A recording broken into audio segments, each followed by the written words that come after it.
Marche pour la criminalisation de l'homosexualité au Sénégal, rappel à l'ordre accule Sonko et Diomaye. Le dialogue national du 28 mai prochain, sur quoi faudrait-il s'entendre?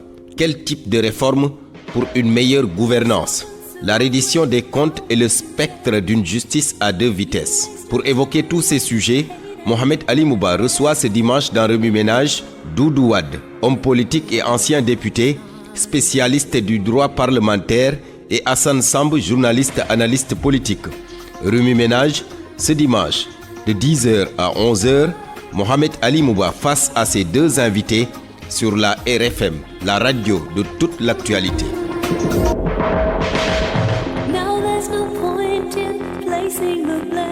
Mesdames, Messieurs, bonjour, merci d'avoir choisi la radio Futur Média, 10h10 partout au Sénégal, à la technique Abdelkader au micro, Mohamed Ali Mouba, Remue Ménage qui s'installe pour 50 minutes de débat et d'échange autour des grandes actualités de la semaine. L'émission qui débat sans filtre et décortique avec du cœur l'actualité. Le Sénégal, vous le savez, est en tournant, au pouvoir fraîchement installé, un peuple en attente de rupture et des acteurs politiques qui se cherchent encore dans ce nouveau décor. Premier acte, le dialogue national du 28 mai prochain, présenté comme plus ambitieux que les précédentes concertations. Il promet, on le sait, des réformes politiques fortes pour stabiliser le système partisan et enfin affronter les défis économiques du pays. Mais derrière les discours d'ouverture, des suspicions s'installent. Et si ce dialogue n'était qu'un cheval de Troie pour recentrer le pouvoir entre les mains de l'exécutif, ou plus précisément de son Premier ministre, les absents notamment, la paire et ses alliés dénoncent déjà un agenda caché. Le débat est ouvert. Pour en parler, un homme politique, le grand Doudou Wade. Bonjour Doudou. Bonjour Alimou, bonjour à tes auditeurs et bonjour à votre grand technicien Kals. Kals qui est aux côtés d'Abdelkader et qui l'assiste techniquement aujourd'hui. Alors donc Doudou Wade du PDS, ancien parlementaire et ancien président du groupe parlementaire libéral. Alors à ses côtés, le grand Hassan Samb aussi, journaliste, ancien directeur de publication de Réumi. Bonjour à doyen. Bonjour Mohamed, un grand bonjour au président Doudou Wade. Alors, et à vos techniciens aussi, très heureux d'être là ce matin. Nous saluons aussi vos auditeurs. Alors, donc, dialogue du 28 mai annoncé comme une nouvelle ère de concertation politique, Doudou Wade peut-il réellement refonder le système ou n'est-il qu'un habillage? Écoutez, bonjour Alimou et bonjour à tout le monde. Un système, on le fait, il marche. Il a des agréments et on doit toujours le réadapter ou le réformer. Il y a une nécessité effectivement de reconstituer, de réformer nos institutions. C'est pourquoi d'ailleurs, je vous le signale, l'ordre du jour a été un peu modifié et il s'agit aujourd'hui de réforme des institutions et des organes de gestion des élections. Justement, alors on va poser la question à Hassan Samb, qui est analyste politique, il est journaliste aussi. Le conseil juridique du président Diomaye Faye, on l'a entendu, le professeur Sidi Alpha Ndiaye sur les antennes de la RTS évoquer des réformes profondes en gestation. À votre avis, Hassan Samb, lesquels et avec quels risques ou bénéfices? Merci beaucoup, Mohamed. Préciser simplement que nous avons bien suivi monsieur Sidi Alpha Ndiaye, professeur de droit public à l'université Cheikh Anta Diop de Dakar. On a d'ailleurs eu le sentiment qu'il anticipait sur les résultats du dialogue. Ah oui? C'est la première impression que se dégage, parce qu'il a évoqué des réformes majeures qui, normalement, doivent faire l'objet de discussions approfondies. Je pense notamment au renforcement des pouvoirs du Premier ministre, donc à l'affaiblissement subséquent de ceux du président de la République. Ça, c'est une analyse que vous en faites. Ah non, c'est des Mais on a entendu le professeur dire clairement qu'il ne s'agissait pas en réalité de cela. Il s'agissait plutôt de rééquilibrer les pouvoirs. Équilibrer, vous savez ce que ça veut dire? Prendre d'un côté et mettre de l'autre côté. Absolument. On prend du président de la République et on renforce le Premier ministre. C'est ça.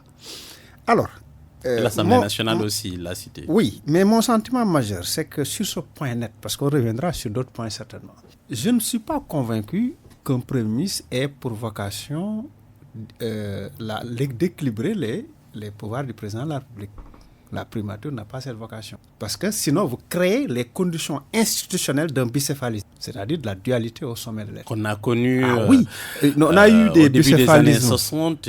Voilà, avec, ça a créé ce qu'a créé. Après, on s'est passé du système et il y a eu des soupçons de dualité au sommet. On a même entendu, sous Abdoulaye Wade aussi avec Idrissa Seck. Vous vous rappelez Alors que c'était de fait. Mais on a le sentiment aujourd'hui qu'avec cette sortie de M. Ndiaye, on va vers une institutionnalisation de la dualité au sommet. Et ça peut être source d'hypertrophie. Ah oui?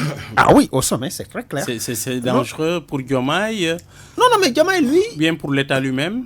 Écoutez, le problème, ce n'est pas Diomaye. C'est Diomaye qui a des problèmes. Mais le problème n'est pas Diomaye. Non, je vais vous expliquer pourquoi.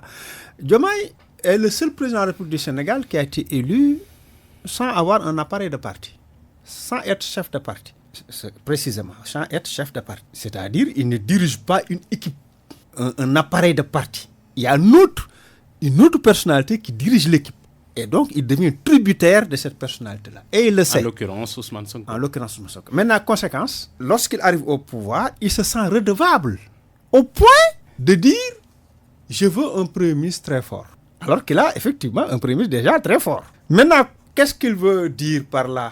En réalité, le sentiment qui se dégage, à mon avis, c'est que quelque part, il veut légaliser une situation de fait pour laquelle il ne peut rien. C'est-à-dire la toute-puissance du Premier ministre. Si c'est légalisé par un dialogue, ça le met à l'aise, même si ça l'affaiblit. Je vais aller plus loin dans l'approfondissement de cette idée. En réalité, vous savez, nous avons des pays dans le monde, de par le monde, où les présidents sont là d'une façon symbolique et c'est le Premier ministre qui gère l'État. Généralement dans les régimes parlementaires. Je vais citer l'Iran, je vais citer l'Italie, je vais citer l'Angleterre. Pas mal de pays comme ça, où c'est le Premier ministre qui, en réalité, est le chef de gouvernement, la majorité, qui gère, etc. Ici, généralement de la majorité. Est-ce que c'est le système qu'ils veulent nous proposer? C'est la question que je me pose. En réalité, ce qui se passe, à mon avis... Passer d'un système présidentiel à un système parlementaire. De ce genre. Mais vous savez... Ou hybride. On ne peut pas calquer des institutions sur des individus. C'est aux individus de s'adapter aux institutions et non pas l'inverse. Ce qu'on est en train de faire là, c'est parce que Diomaye a des problèmes, et ça je l'ai dit, le problème fondamental c'est qu'il n'a pas son parti, c'est pas lui qui est venu se présenter. On l'a en réalité proposé, comme on fait avec les députés. Et quelque part, il se sent tributaire, et que cette personne qu'il a proposée est toute puissante, nous ne pouvons pas être président de la République. Cette personne cherche à renforcer ses pouvoirs, que nous allons changer nos institutions pour s'adapter à Ousmane. Comprenez ce que je veux dire? C'est une situation difficile pour les deux. Ils n'ont qu'à gérer ça dans le cadre de nos institutions. Nous avons maintenant des institutions, le président Doudou Wade vient de le dire, qui sont bonnes, mais qui sont perfectibles. Il y a des choses à améliorer. Nous le savons tous. Et pour cela, nous avons tous les instruments qu'il faut. En 2009, nous avons eu les assises nationales. En 2013, le président Amadou Motambo, le professeur, a bien travaillé avec la CNRI. Nous le savons tous. En 2016, nous avons eu le référendum avec le président Macky Sall. En 2024, il y a eu les assises de la justice. Mais il y a tellement d'instruments de réflexion. Mais le constat, c'est qu'il y a la réflexion, mais la mise en œuvre pose problème. Mais voilà, justement, la mise en œuvre. Mais un dialogue, ce n'est pas encore une mise en œuvre, c'est une réflexion. Ce que je veux dire par là, c'est quoi? On est dans la redondance. Ça n'avance pas. Non, je veux dire, même si on se réunit, je dis, moi je suis partisan du dialogue. Hein, vous savez, quand moi les gens appellent au dialogue, je dis allez-y. Parce que moi j'aime le dialogue. Parce que le président Senghor l'avait dit, le Sénégal est un pays de dialogue. Pour autant, nous savons tous ce qu'il faut faire et ce qu'il ne faut pas faire. La preuve, le professeur Ndiaye a anticipé sur les résultats du dialogue. En disant que le président Diomaye ne va pas quitter le Conseil supérieur de la magistrature. Ça, il l'a dit clairement, oui. En disant qu'on va renforcer les pouvoirs du président du Premier ministre. En faisant pas mal de révélations. Or, il aurait dû simplement attendre que les gens dialoguent pour prendre des positions sur ces questions-là. Ça veut dire quoi? Ils ont exactement une idée sur ce qu'il faut faire et ce qu'il ne faut pas faire, à leur niveau. Parce que chaque régime a ses priorités. Peut-être ils ont des préoccupations. Et parmi ces préoccupations, celles que j'ai évoquées tout à l'heure, relativement aux relations difficiles de dualité entre ce duo, un duo entre le PM et le président qui peut aboutir à une dualité, cette dualité pouvant aboutir à une rivalité ou à une hypertrophie au sommet. Ça, ils ont ce problème. Certainement, ils veulent le régler en renforçant les pouvoirs du Premier ministre, etc., etc. Mais leurs problèmes ne sont pas forcément les problèmes du Sénégal. Le problème de PASTEF. Voilà. Les problèmes du PASTEF ne sont pas forcément les problèmes du Sénégal. Doudou Wade, vous avez entendu les analyses de Hassan Samb, journaliste. Et vous, est-ce que vous pensez que les partis politiques qui se rendent au dialogue, ils sont nombreux, hein, hormis un peu l'APR et d'une certaine façon, la plupart partent en tout cas à répondre à cette main tendue. Est-ce que vous sentez que ces partis qui répondent comprennent un peu les enjeux de ce dialogue au vu de ce que vient de décliner Hassan Samb? Je n'en doute pas. Ils sont comme tous les autres partis. C'est des organisations politiques qui se valent, qui ont été organisées au Est-ce sens que ces partis comprennent les enjeux? Est-ce que... Je dis, nous ne pouvons pas tous avoir la même idée sur les enjeux. Nous sommes tous différents. Et c'est la différence et la diversité de nos idées qui font la nation. Je ne peux pas sous-estimer un parti. Si je devais sous-estimer... D'ailleurs, si on le faisait, on doit s'arrêter de le faire parce que le dernier parti qui est né, un homme seul a conduit un parti à un pouvoir. C'est pourquoi vous avez ce genre de président de la République qui a été surpris par son élection, qui a été surpris même par sa candidature. Ah, mais qu'il a accepté. Je ne dis pas qu'il n'a pas accepté. Ce n'est pas la peine de continuer sur ça. Restez sur ce que j'ai dit. Ne m'ajoutez pas des choses. On pensera avec le TikTok que c'est moi. Non, c'est vous. Quand je termine, vous prenez vos responsabilités. Alors je dis, il a été tellement surpris comme mon cousin Ibra Sambla, qui était allé voir une fille, chômeur de son état, qui dormait à côté dans un petit endroit dans la mosquée, qui ne mangeait pas à sa faim, qui est allé voir une fille. Et tout de suite, le père lui dit, écoute, je te la donne en mariage, prends-la et rentre avec elle. Et on est surpris, on ne sait que faire. Voilà la situation dans laquelle nous sommes.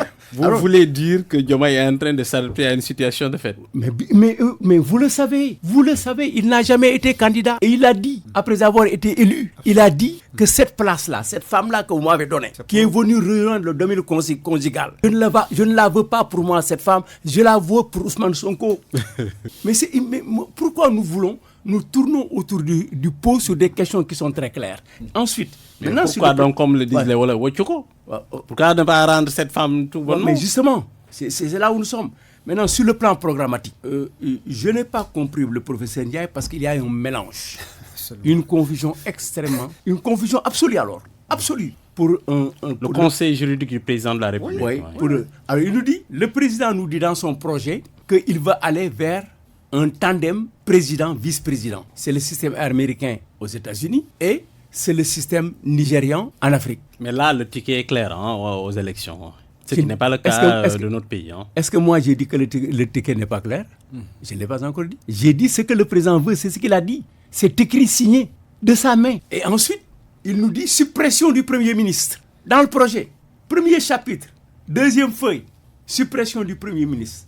Et puis il revient nous dire que je veux un Premier ministre fort et super fort. Ça ne va pas de pair. C'est mélanger les choux et la chèvre. Ça ne va pas de pair. Aucun spécialiste publiciste de renom ne peut vous faire une telle combinaison. Mais ensuite, ce n'est pas encore terminé.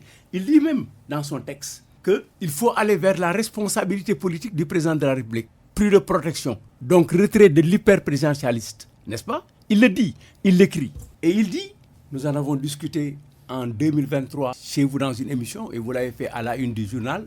J'avais fait cette proposition. Le président lui-même dit qu'il faut aller vers une possibilité de destitution du président de la République. Mais dans ces conditions, tous les pouvoirs que vous avez ne peuvent pas être transférés à un Premier ministre qui est nommé. Qui lui est nommé. Mais non, si le premier président de la République veut donner plus de pouvoir au Premier ministre actuellement, mais il n'a même pas besoin d'aller chercher la loi. Il les a. Oui. Il y a une disposition dans la Constitution qui permet au président de la République de passer des pouvoirs à un ministre ou à un Premier ministre. Absolument. C'est clair. Mais non, il y a des pouvoirs qu'on ne peut pas que le président de la République ne peut pas transférer. Absolument. Parce que c'est des pouvoirs propres. Et M. Ndiaye nous parle de la détermination de la politique nationale. Mais ce n'est pas du rôle du Premier ministre. Par le Premier ministre, on l'a entendu là aussi. Non, il a dit. Il a dit. Donc ce n'est plus Nous ne sommes plus dans ce qu'il voulait. Un vice-président, ce n'est même pas comme vous le dites, un système hybride. Mais excusez-moi le mot. Qu'est-ce que vous sentez clairement à travers cette architecture Mais institutionnelle? parce qu'on ne sait pas jusqu'à présent où est-ce qu'on va. Où sont les 83 lois qu'on avait déjà édifiées? Où sont les telles. Regardez tout ce que Ousmane Sonko nous a dit pendant la préparation de la campagne et l'irruption divine de Diomaye comme président de la République. Mais c'est parce qu'on n'a pas encore les tenants et les aboutissants de là où nous devons aller. Vous ne pouvez pas demander au Premier ministre de recevoir les ambassadeurs ou de les accréditer. Je ne pense pas que nous puissions aller vers Fédru, le chef des armées, le chef des lettres et des arts. Je ne pense pas que le Premier ministre puisse, lui, dissoudre l'Assemblée nationale. Je ne le pense pas. Par conséquent, nous sommes en train de rechercher un régime, je n'ose pas dire le mot. C'est comme si je parlais d'un enfant naturel. On comprendra le mot que je vais utiliser. Donc, voilà ce que nous voulons. Maintenant, ça, c'est de quoi? Nous voulons faire en sorte que Ousmane Sonko, il nous propose que Ousmane Sonko soit un président de la République A et le président de la République soit un premier ministre B. Changement de rôle.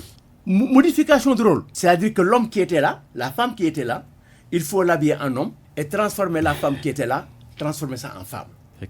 Alors, donc voilà la situation dans laquelle nous menons. D'ailleurs, c'est simple. Je ne pense pas que en tout cas, la convocation de l'autre, du dialogue, la convocation, je ne parle pas des termes de référence. Les termes de référence étaient en discussion. Et en définitive, il a été maintenant arrêté lors du jour, qui s'articule sur 3 points, dont un, c'est la réforme des institutions et des organes de gestion d'élection. Donc ici, vous avez les institutions de la République qui aujourd'hui sont le président de la République, le gouvernement, l'Assemblée nationale, le Conseil constitutionnel, n'est-ce pas? Maintenant, c'est ça. Aujourd'hui, l'essence des discussions sur cette question tourneront autour de ça. Très bien. Alors, Hassan Samb, la réforme des institutions, on voit que c'est mentionné dans les TDR, dans les termes de référence. Alors, ce type de réforme, on le dit aussi importante, doit-il passer nécessairement par un référendum, comme le disent certains, parce que quand même, c'est des réformes substantielles, apparemment, qui se profilent à l'horizon. Merci, Mohamed. Je dois préciser tout de suite que je me méfie des référendums. Les référendums induisent souvent un changement de constitution et je n'aime pas les changements de constitution. Nous ne sommes pas dans certains pays africains. Nous avons une constitution solide, il y a des modifications à faire. En passant par l'Assemblée? Oui, mais parce qu'il y a des dispositions... Des réformes aussi substantielles? Oui. Il y a des réformes, il y a des textes qui ne peuvent pas faire l'objet de changements au Sénégal actuellement, sauf par référendum. Et ça, je ne voudrais pas qu'on touche à ça. Par exemple, le caractère républicain de l'État. Par exemple, le fameux débat sur les 2 mandats. Tout ça, on dit, ces dispositions ne peuvent même pas faire l'objet de modifications. À moins qu'on ne change de constitution. Voilà. Maintenant, le référendum permettrait cela. C'est pour ça que je me méfie a priori.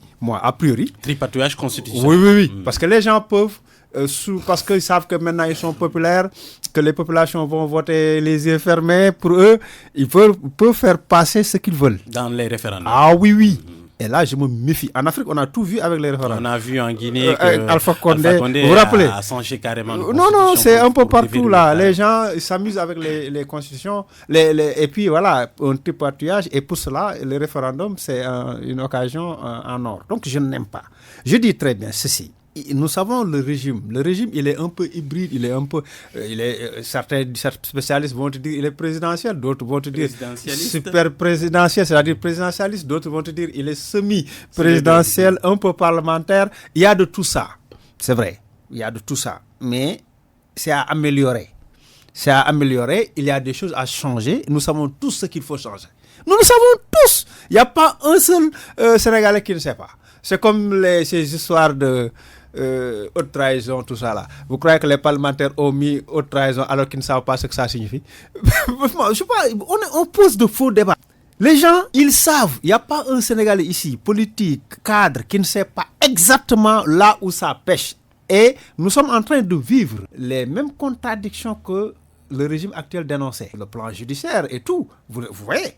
Et tout ça, c'est à modifier, donc. Nous le savons. Parce qu'il y a ces fameux articles 80, il y a la facilité à mettre les gens pour des opinions en détention. Il y a des règles comme ça. C'est ça notre problème. Et ça, on peut le régler. Nous savons tous qu'on peut le régler. Avec un parquet très répressif. Voilà. Le président de la République Diomaye avait dit qu'il n'avait rien à faire. Il dit qu'il y reste. Il y reste. Sambou Djikoyi s'active actuellement parce qu'on avait promis de criminaliser l'homosexualité. On ne l'a pas fait. Même les dialogues, ce n'est pas la panacée, vous savez, chez nous.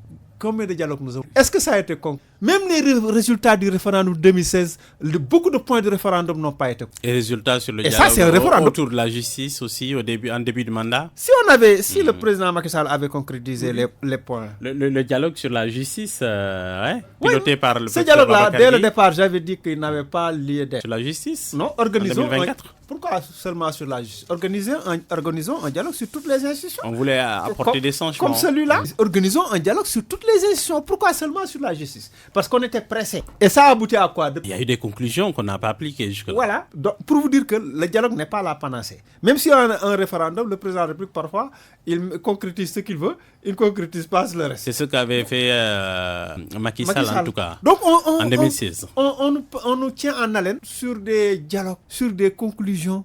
Après, on matérialise ce qu'on veut et de la manière dont on veut en fonction des priorités du régime en place.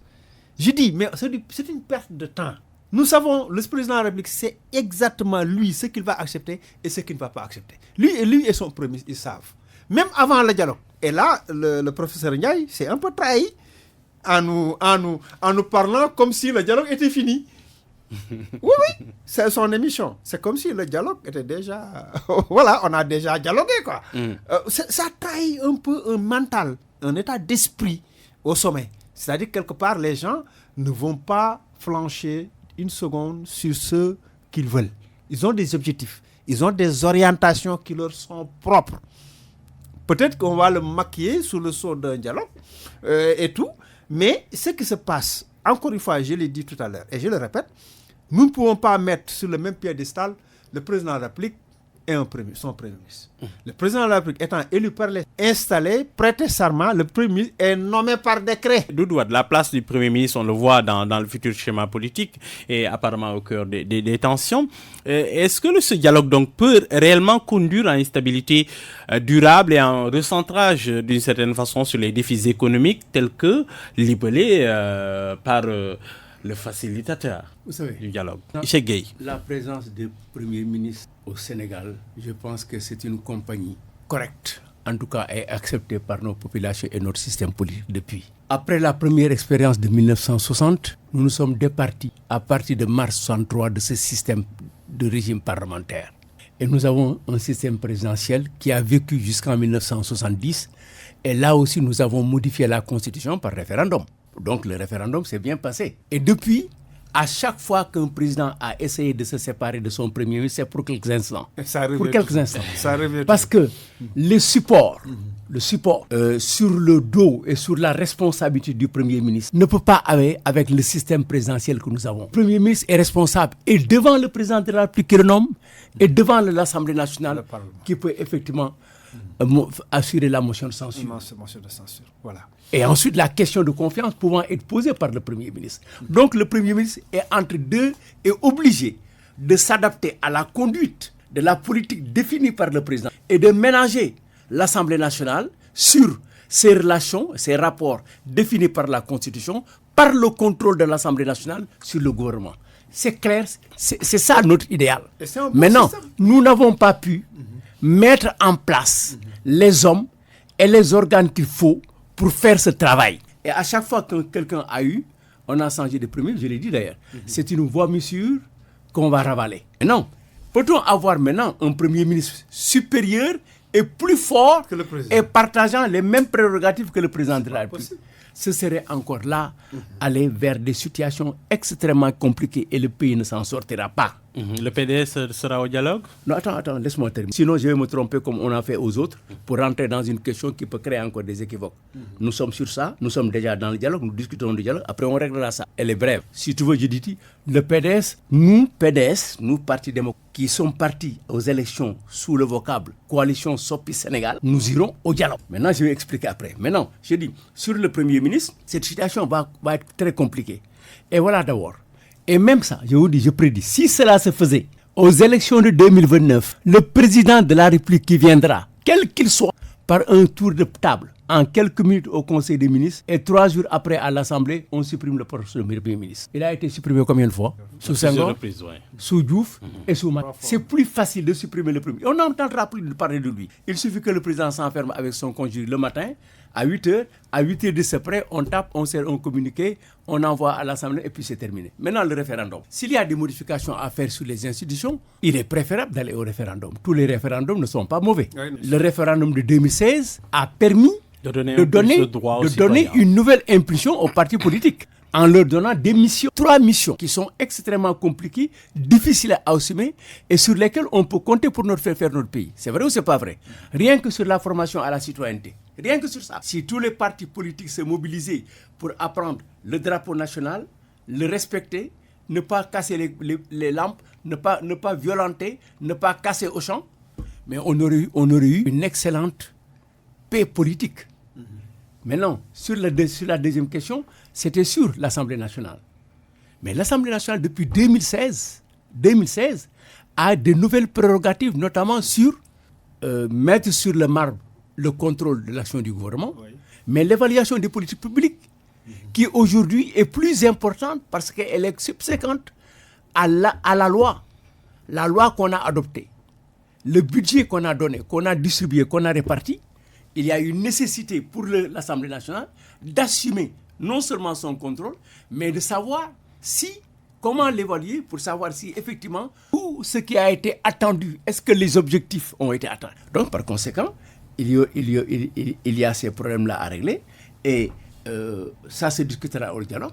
Donc le dialogue, effectivement, mérite d'être reconnu. Et lorsque vous serez au dialogue, puisque vous venez de dire clairement que vous y serez, vous allez scruter vraiment les réformes, les institutions. Vous allez regarder ce qui se fera à ce sujet-là pour donner votre avis. Non, écoutez, j'ai déjà indiqué, j'ai mis le doigt sur la plaie. Une des plaies essentielles, la balafre du Conseil constitutionnel. Il faut que le problème de la justice de notre pays soit réglé une bonne fois pour toutes sur ses assises. En quoi faisant? Attendez. D'ailleurs, ça démontre aujourd'hui que le fait d'avoir organisé les assises sur la justice sans avoir fait les assises sur le système politique et là, en l'inscrivant dans le dialogue, montre qu'on s'est trompé. On s'est trompé. On a mis la charrue avant les bœufs. Alors maintenant, qu'est-ce qu'il faut faire? Il faut remettre les choses à l'ordre. Et pour l'ordre, il faut isoler la justice. Il faut faire en sorte que notre corps, la justice, soit totalement indépendante et que nous ayons des magistrats à la hauteur de leur mission et ayant la responsabilité et le courage d'assurer ces missions. Jamais notre justice n'a connu les problèmes qu'elle a connus ces dernières années. Les magistrats ont attaqué la justice. Des magistrats ont démissionné parce qu'il n'y avait rien à faire à la justice. Des avocats se sont plaints pour attaquer la justice sur des procès qui ont été vendus. Et alors maintenant, la plus grande chose, c'est que des députés dépositaires de la souveraineté nationale ont accusé des membres du Conseil constitutionnel de corrompus et à tour de milliards. Très bien. Alors, je vais revenir à vous. Depuis l'arrivée du nouveau régime, M. Stam, plusieurs figures de l'ancien pouvoir sont en détention ou dans le viseur de la justice. Et selon Farba Ngom, Desagna, Mansour Faye, qui est maire de Saint-Louis, Sophie Gladima, Joal, beaucoup pensent que ce n'est plus une rumeur. L'axe des maires est sous pression. Et on a entendu le ministre Oumar Sow, qui aujourd'hui est placé en position de garde à vue, dit clairement que l'objectif de Ousmane Sonko et de Diomaye, c'est de mettre sous verrou tous ces maires de la paire pour préparer les élections. Ben, écoutez, nous savons tous que la reddition des comptes, c'est quand même une nécessité.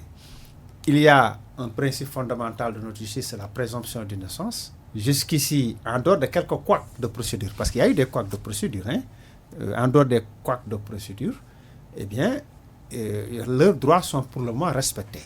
Sauf que maintenant, j'ai vu pour Farba Ngom une descente sur son verger avec une perquisition, alors qu'à l'époque, il n'y avait aucune procédure connue contre M. Farba Ngom. J'ai également vu M.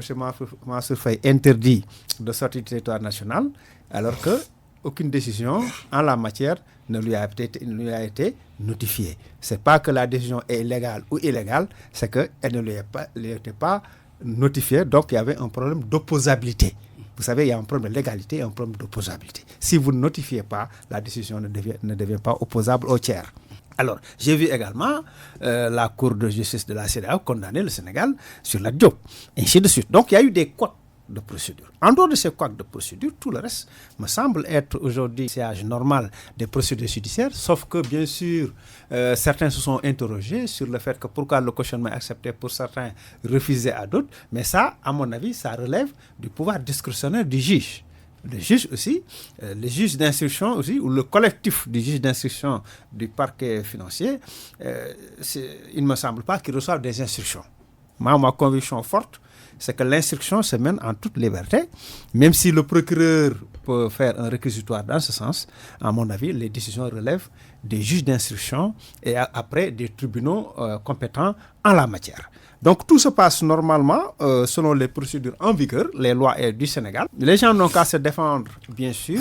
Il y a eu des choses extraordinaires qu'aucun Sénégalais n'a aimé. Sur les 1000 milliards de la Covid-19, il y a 6 et quelques milliards qui ont fait l'objet, évidemment, selon un rapport de la Cour des comptes, de malversations. Et ça aussi, les Sénégalais n'ont pas beaucoup aimé. Mais sur ça, oui. la Cour des comptes n'a pas pointé des ministres. Les ministres carrément. Oui, mais ça ne veut pas dire que des ministres ne sont pas responsables. Pointer la responsabilité des DAF.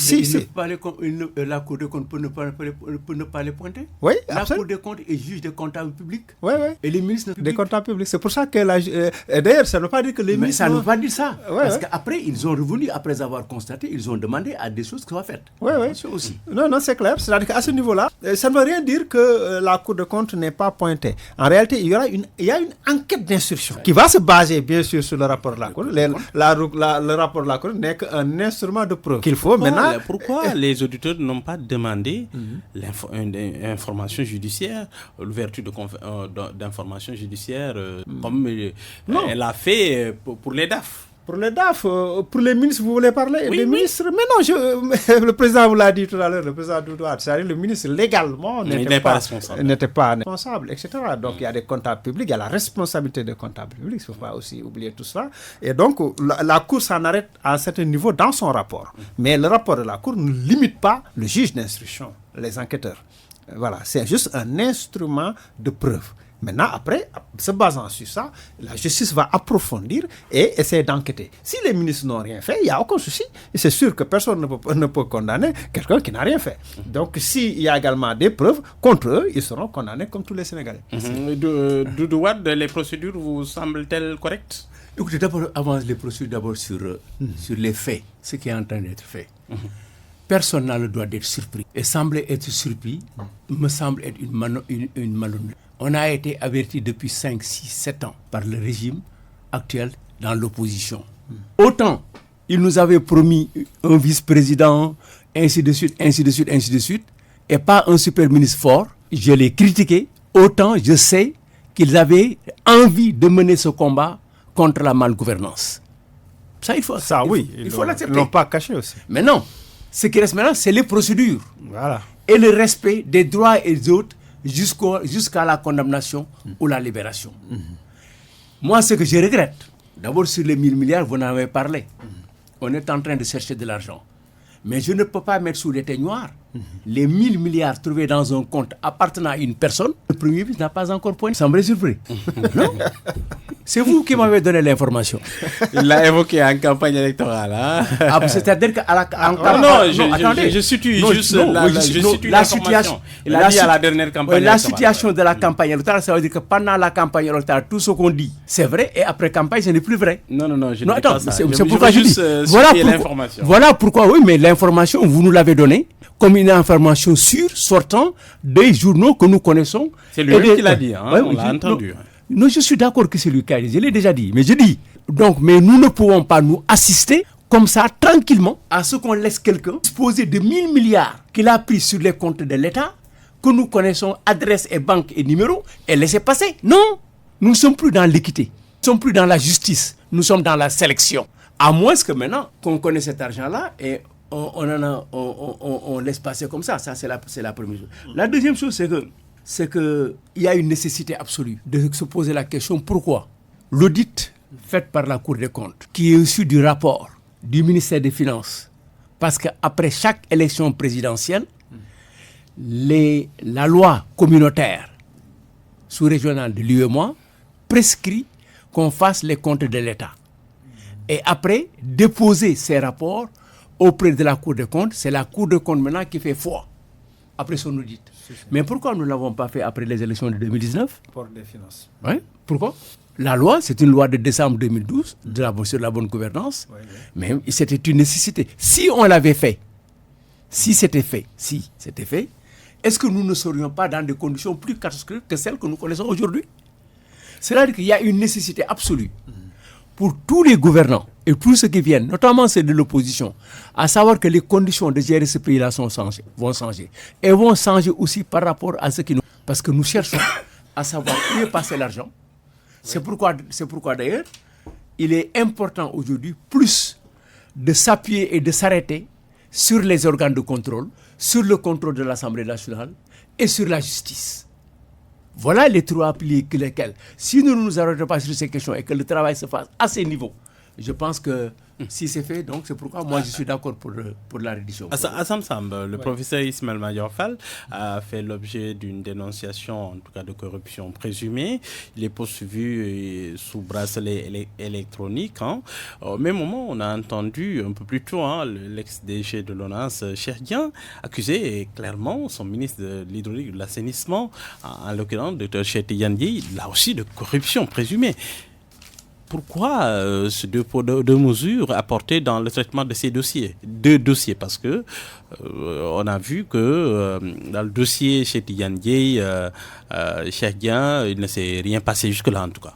Oui, Mohamed, vous savez, il n'y a aucun lien entre les deux dossiers. Maintenant, c'est clair que vous avez parlé de 2 poids 2 mesures. C'est possible de le voir comme ça. Ah oui ? C'est possible. Mais ce qui va se passer, c'est qu'à la fin de le régime qui viendra fera comme eux, c'est-à-dire... Vous voulez nous dire qu'on a mis sous l'éteignoire ? Oui, Cheikh Dieng a été clair, non ? Cheikh Dieng a fait une conférence de presse, Dr Cheikh Dieng a fait une conférence de presse. Il a dit, nous avons passé un appel d'offres. Il y a une société qui a gagné, n'est-ce pas ? Selon les procédures en vigueur. Le ministre a fait annuler l'appel d'offres et il a donné le marché à une société. Il a écrit au directeur général, Cheikh Dieng, pour lui dire d'arrêter ces contrats qui ont été visés et acceptés par l'organisme habilité à le faire et de remettre ce dossier-là, le reste du contrat, à Moussa Mbaye et Samambou. C'est clair, non ?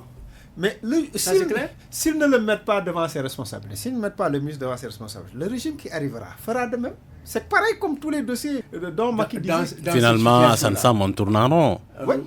Dans cette situation-là, le Premier ministre aurait dû le jour même demander la démission de Cheikh Tidiane Dièye. Oui, le mettre devant ses responsabilités. Ça n'aurait surpris personne. C'est-à-dire que, en fait, ce qui se passe, c'est que les gens protègent les siens. Nous avons vu également pour Laser des problèmes avec le DG. Qu'est-ce que Ousmane Sonko fait ? Et dans un meeting à Diamniadio ou je ne sais où, le meeting là où on paye là, il lève là sa main là devant tout le monde, voilà. Alors que le DG faisait l'objet de beaucoup de polémiques par rapport à sa gestion. L'autre Azoura Fall insulte le président Sall. Ousmane Sonko va à Rebeuss disant oui je suis le chef de parti. En réalité c'est le Premier ministre qui se déplace. Qui a d'ailleurs des avis de président de la République. En tout cas, ce que je sais sur cette question-là, c'est que les chefs de parti, comme les citoyens, pour rendre visite aux gens qui sont dans les maisons d'arrêt, il leur faut une autorisation. On va revenir à vous. Terminer sur ce point. Non, pour vous dire que jusqu'ici, c'est ce que je vous disais tantôt, les 2 poids 2 mesures, les problèmes de protection des proches, de ceux qui nous sont proches, le problème de mettre le coude là. Oui. On a le sentiment que ça n'a pas complètement disparu. La preuve, Frappe, fait partie d'eux, non ? Oui, avec Guy Marius Sagna. Frappe a produit un communiqué pour dénoncer les 2 poids 2 mesures. En disant que pour Abdou Nguer, il a été envoyé une instruction. Oui, et Assane Diouf. Assane Diouf pourquoi aussi. ne pas envoyer une instruction à Azoura ou faire le même, c'est-à-dire les amener tous en flagrance. Est-ce que c'est pas parce que l'autre a eu un certificat médical Un certificat médical dénoncé par le procureur de la République. On a entendu à ce sujet. Avant d'arriver chez le procureur, aujourd'hui, moi, je me pose la question de folie.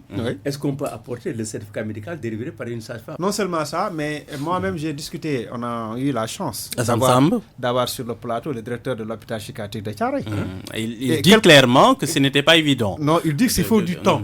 Le diagnostic de psychiatrie prend du temps. Pour dire que quelqu'un est fou, il faut vraiment du temps. Parce qu'on peut faire le fou, hein. C'est facile de faire le fou. Vous voulez dire que Azoura peut-être Ah non, je ne pas dit. Non. Mais moi, c'est pas ce que j'ai dit. Je dis quelqu'un peut faire le fou. Mais je ne parle pas d'Azoura. Je ne sais même pas s'il est fou ou pas. Moi, Azoura, je sais que je viens de le reconnaître. Je ne le connaissais pas. Moi, je ne suis pas ce genre. C'est pas ce que je suis autant. Hein. Je ne suis pas ceux qui sont sur les réseaux là. Ces gens-là, je ne connais même pas. Je viens de reconnaître le visage d'Azoura. Je ne le connais pas. Je ne peux pas dire s'il est fou ou normal. Mais tout ce que je sais, c'est qu'il n'a pas insulté Ousmane Sonko. Il a insulté Diomaye. Un fou ne sait pas ce qu'il fait. Donc, et le procureur a été ferme. Et là, nous saluons la pertinence du parquet au Sénégal. Vous savez, le parquet, il est assujetti au ministère de la Justice. Nous savons qu'il reçoit des instructions par écrit sur des dossiers. Oui, parce que c'est la loi. Mais nous savons également qu'il y a un principe fondamental en la matière qui dit que la plume est serve, la parole est libre. C'est-à-dire comme quoi, dès que le procureur se lève pour plaider, il devient libre, de par la loi. Et les procureurs n'ont jamais hésité. Je vais vous poser la question tout à l'heure. Vous donnez l'image, vous donnez l'image de Ousmane Camara au procès de Mamadou Dia. Voilà. Dès que vous vous levez pour plaider, et les procureurs n'ont jamais hésité à utiliser cette loi. Et cette fois-ci, ça a été le cas. Mais Hassan Samb, on a vu aussi que par rapport à cette demande de liberté provisoire, le parquet s'est opposé auprès de toi, mais n'a pas écrit clairement pour s'opposer. Ça aussi, on l'a constaté. Oui, mais bien sûr, cette liberté provisoire a posé problème à tout le monde. Pourquoi il n'a pas écrit? Oui, a posé problème à tout le monde. Maintenant, le procureur s'est, entre guillemets, rattrapé. Il a dit... Il n'a pas fait appel. Le gars est justiciable devant tout le monde. Il a dit, le gars est justiciable et il doit être condamné à 3 mois ferme au moins. Oui. Ça, je pense qu'il n'y a rien à dire là-dessus. Maintenant, c'est au juge, en toute conscience, selon sa religion. Non, la question, c'est que pourquoi il ne s'est pas opposé? Il s'est opposé oralement, il n'a pas écrit comme il l'a fait pour d'autres. Pour d'autres, oui, bon, c'est question, il faut demander. Je n'en sais rien. Je n'en sais rien. Oui, vous savez, la liberté du programme. En tout cas, moi, je veux saluer ce que le procureur a fait après sur cette question-là. Absolument. Et ça aussi, nous avons vu dans notre pays de très grands magistrats, une magistrature très forte. Il y en a toujours eu. Une déploiement très forte. Et nous avons de très bons magistrats qui ont été formés. Maintenant, tout dépend de ce qui les dirige. Alors donc, dernier thème, l'homosexualité et la pression populaire. Pendant que le pouvoir parle de réforme, de stabilité, on parle même de justice et parle de promesses de reddition de comptes. Là encore, on l'a suivi, Hassan Samb, le collectif Rappel a sonné l'alarme et exige la criminalisation de l'homosexualité. Comme promis pendant la campagne, 6 mois de délai, sinon, disent-ils, nous marcherons vers le palais. Le ton est monté, mais ce qui intrigue Hassan, c'est l'absence de ceux qui, hier encore, menaient cette bataille avec ferveur sous Macky Sall, notamment And Sam Djikoyi. Hassan Samb, comment comprendre ce silence? Est-ce que ce combat est devenu moins porteur politiquement ou y a-t-il eu des négociations en coulisses entre And Sam Djikoyi et le nouveau régime? Pas du tout. Je pense qu'il ne faut pas aussi faire un mauvais procès à And Sam Djikoyi. Ils ont patienté pour voir si le régime allait concrétiser les promesses. Ça n'a pas été fait. Ils ont fait une sortie publique, ça fait même pas une semaine, pour dénoncer cet état de fait, la léthargie, pour demander aux autorités effectivement de prendre responsabilité. Ils sont allés voir Aïb Dafé à l'Assemblée nationale aussi, pour qu'ils portent leur position. Chacun a ses méthodes. Peut-être que le collectif c'est un peu fracturé. Sauf qu'à Hassan Samb, on constate que ce n'est pas la même tonalité. Non, bien sûr, ça oui. Ça a changé. Non, ce n'est pas la même tonalité. Je suis d'accord avec vous. Et Gorsa Wahdia. Ce qui est clair, c'est que le régime, jusqu'ici, ne respecte pas ses promesses en la matière. Et il était important que de la même manière qu'ils ont protesté contre Macky Sall, eh bien, que tout le collectif soit là pour effectivement exiger. Ça, je suis tout à fait d'accord avec vous. Évidemment, maintenant, c'est une question extrêmement complexe. On en a fait une sorte de campagne électorale, de thème de campagne électorale. Aux législatives. Etc. C'est facile de promettre des choses. C'est clair que dans notre code pénal, il est incriminé toute forme d'acte contre nature. C'est clair. Et donc, aujourd'hui, nous respectons, nous, dans notre pays, la vie privée des gens. Mais en public, de façon ostentatoire, si vous vous comportez d'une certaine manière, on vous met devant les faits accomplis et on vous emprisonne. Il y a combien de gens ont été emprisonnés parce qu'il y avait soi-disant des rencontres de gourdigènes, etc., de mariage et tout. Les gens ont été emprisonnés. Certains ont fui le pays. Oui, certainement ont été obligés de fuir. Donc, notre pays fonctionne comme ça. À mon avis, l'état de la législation est assez bon. Mais, comme eux, ils avaient promis, ils n'ont qu'à respecter leurs promesses. Mais on a vu des Gourdigènes aussi, je pense français, pavoiser, provoquer un peu. Voilà, ça aussi. C'est ça qui a révolté les Khroumrap et autres. Alors, Doudou Wade, selon vous, Sonko et Diomaye peuvent-ils encore ignorer cette promesse, cette demande populaire? Et surtout, peuvent-ils satisfaire cette frange conservatrice, on dira, de notre population sans risquer des tensions diplomatiques majeures? Écoute, je ne peux pas analyser cette question-là sur des questions de relations diplomatiques. Une question interne, culturelle et religieuse. À chacun son pays, ses mœurs, ses cultures, sa religion. Je ne peux pas l'analyser. Pourquoi donc on ne criminalise pas tout le monde? Justement. Voilà. Oui, mais on n'a pas criminalisé la cigarette, ni le yamba, ni le port du bonnet bleu ou du bonnet rouge. Il faut arrêter. On ne peut pas tout criminaliser. Il faut savoir aussi, quand on vote une loi après un certain temps, c'est ça encore le Mais travail. c'était une promesse d'Ousmane Sonko. Il avait dit clairement que une fois au pouvoir, la première loi qu'on va voter, ce sera celle-là. Oui, ça, il a dit. Je vais même aller plus loin. Mais tu me laisses terminer ça pour qu'on puisse comprendre. Parce qu'on parle aussi avec les auditeurs. Je dis sur cette question-là, il est clair, on ne peut pas tout criminaliser. Et quand on vote une loi, après un certain temps, il y a lieu de s'arrêter et de regarder. C'est le travail de la commission des délégations qui ne le fait pas. Donc, ne soyons pas surpris. Maintenant, si on l'avait fait, on avait regardé les promesses, on aurait dit au gouvernement, pourquoi vous ne nous êtes pas présents, vous ne nous avez pas présenté telle loi? On avait dit ici, l'opposition, que ce sera la première loi qui sera adoptée à l'Assemblée nationale. Ça n'a pas été la première loi, mais on l'a transformée en un premier acte de faire venir un homme politique français, ancien parlementaire, ancien ministre, qui dit « J'ai été le premier défenseur des homosexuels ». Alors, le constat, c'est quoi? C'est parce qu'on a changé de place, on a changé de vision, on a changé de regard, on changera de comportement. Qu'est-ce que vous voulez dire clairement? Ils ne le feront pas parce qu'ils ne veulent pas le faire. C'était facile de le dire pour eux, mais c'est extrêmement compliqué pour eux. C'est aussi simple que ça. Que l'homosexualité, on a entendu Ousmane Sonko, si je ne m'abuse, l'année dernière, dire clairement que c'était toléré au Sénégal. Non, c'est pourquoi je dis, l'année dernière, c'est après les élections. C'est après les élections. Oui, c'est après pourquoi les élections. La position de l'opposition, de l'opposant, n'a pas été la position du fraîchement élu ou du fraîchement nommé, et ne sera pas sa position aujourd'hui. Ce n'est pas la peine. Et puis, il faut savoir une chose. D'abord, les députés vous diront, les lois, c'est nous qui les faisons, nous, députés, ou le gouvernement. Et peut-être vous diront, c'est l'exécutif qui en avait fait la promesse. Mais je ne vois pas aujourd'hui, ici, dans cette situation-là, avec les complications dans lesquelles le régime est, qui n'arrive pas à se retrouver, ajouter une autre question au sein de son groupe parlementaire. L'homosexualité, avec la loi, ce ne sera pas pour demain. Très bien, merci beaucoup à nos deux invités. Nous avions dans ce studio Doudou Wade, membre du PDS, ancien président du groupe parlementaire libéral et spécialiste du droit parlementaire. À ses côtés, Hassan Samb, journaliste, analyste politique. À la technique, Abdelkader. Au micro, Mohamed Ali Mouba. Mesdames, Messieurs, c'est la fin du Remue Ménage qui revient la semaine prochaine. Bonne journée.